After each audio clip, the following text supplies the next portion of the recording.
Yuzimda poralar ochilib, ichiga qora nuqta va yog' ipchalar yig'ilib qolmasligi uchun haftada 1-2 marta qiladigan chiskani bugun sizlarga o'rgatmoqchiman. Buning uchun bizga shunaqa idish va shotka kerak bo'ladi. Cell by Cell brendidan enzimli peeling va dekonga kerak bo'ladi. Enzimkani ochib, taxminan yarim qoshiqcha idishga solamiz.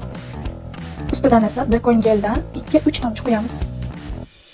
Buni birgalikda yaxshilab yopiritamiz. Molachkoda tozalanib, penkada yuvilgan yuzimizga enzimkani yaxshilab surib chiqamiz. Yuzimiz quruq bo'lishi kerak. Rezina maskani taqib, yuzimizni 5-10 minutga qoldiramiz.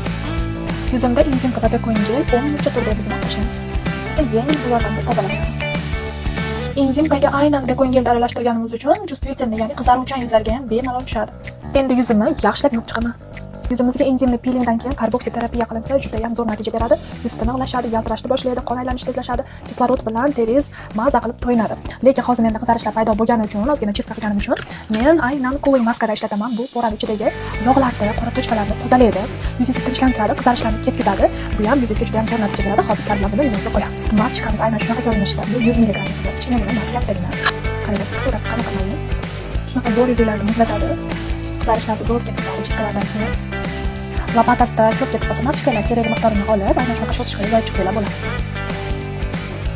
Maska yuzimizda 10 minut turadi. 10 minutdan keyin yuzimizni massavaj qilib yaxshilab chayqashimiz.